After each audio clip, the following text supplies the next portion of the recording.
Okay. Here we go. It's Book Talk. I'm Jeff Kamen. My guest today is Courtney Knowles, author of the new book, Total War on PTSD. Courtney Knowles, tell us who you are and why you've written this book. Hello. Thank you for having me on your show. I am or was a Lieutenant JG in the United States Navy serving with the Seabees in Kandahar, Afghanistan Air Base. And I was an administrative officer with a team of administrative and personnel specialists serving with the Seabees in Afghanistan. What happened to you there? Well, we had over 100 incoming enemy rocket fire attacks, and that was 100 separate rocket fire attacks in less than 7 months when we were there. Wasn't that supposed to be a secure facility? Yes, it was. It was supposedly secure base in Kandahar, Afghanistan. What does that do to you? Well, imagine feeling totally helpless as incoming rockets slam into buildings around you. That's bad enough. It was my life in Afghanistan. Then what happened? Well, what was worse is it kept happening when I came back home to the U.S. It kept happening inside my head. It tore at my sleep. It ripped at my nerves. And frankly, it almost killed me. It wrecked my nerves. It wrecked my sleep. It ruined any hope of me having a normal life with my wonderful husband, who incidentally is also a veteran. How did you get your way out of that? How did you find out, by the way, that you had PTSD and weren't just somebody going crazy?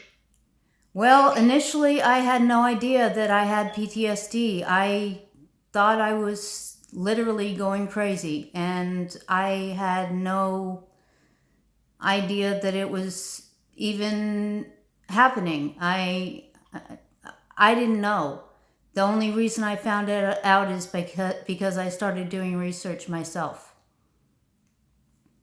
Well, but you were a veteran. Didn't you go to the Veterans Administration when you weren't feeling well, when your mind was bothering you?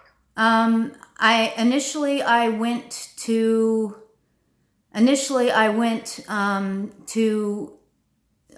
because I was still on active duty. I went to psychiatric care. I went to mental health for help. And, in the Navy? Yes, and they initially took a different approach and thought other things were wrong with me and avoided the PTSD label altogether. They did as much as they could to avoid that label. It reminds me somehow of Agent Orange in Vietnam. They kept denying that for decades. Yeah. It took me, for lack of a better comparison, banging my head against a wall to finally prove that I had the issue.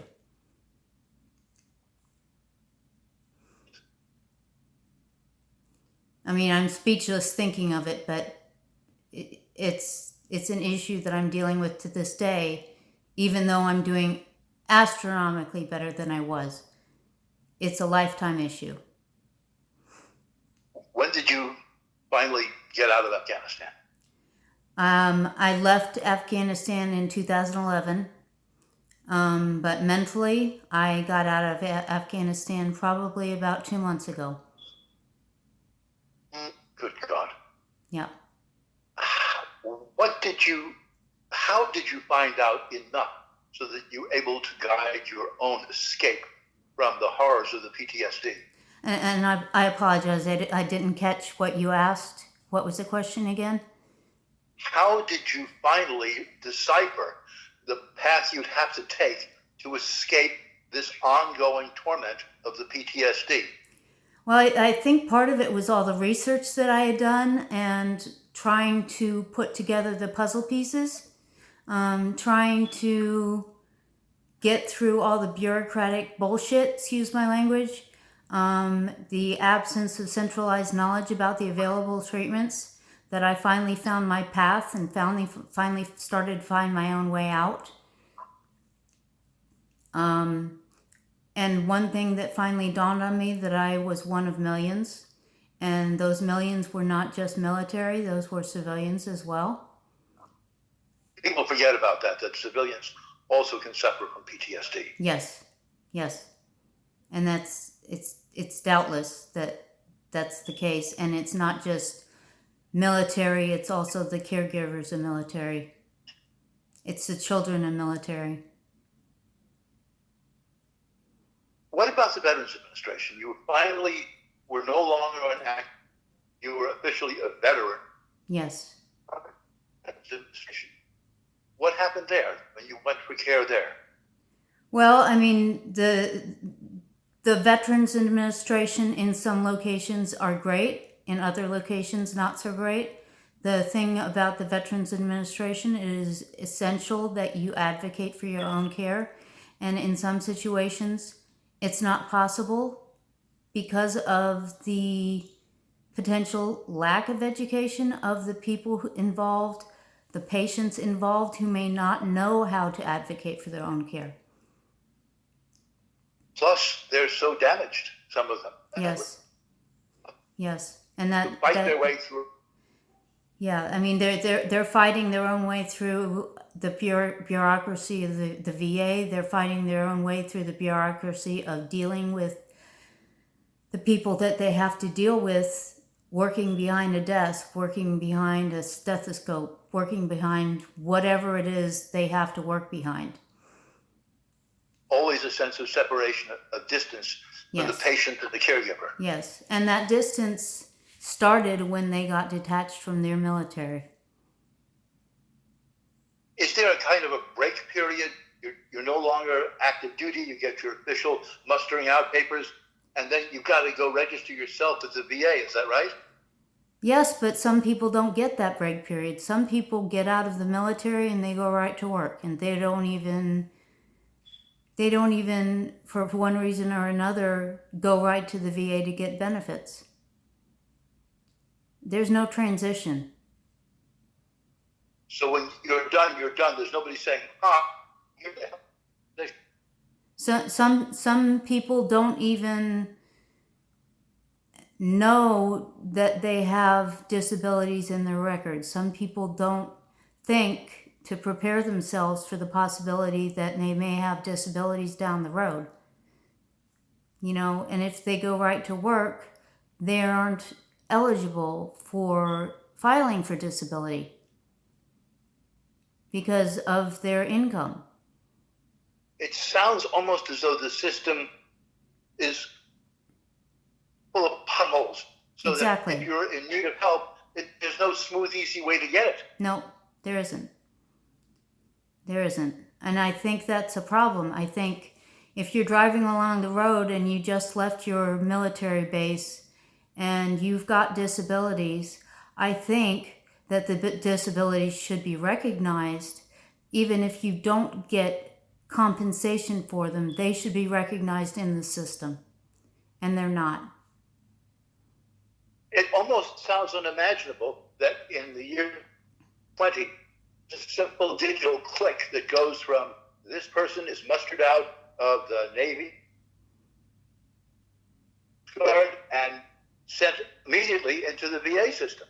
Yeah, they should be.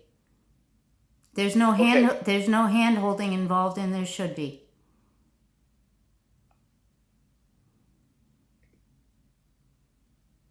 Into what your current personal research and hobbling together, some of the good people system worked for you that has allowed you to be able to talk with us now, had the mental capacity to assemble the 1,000-page book. Yeah.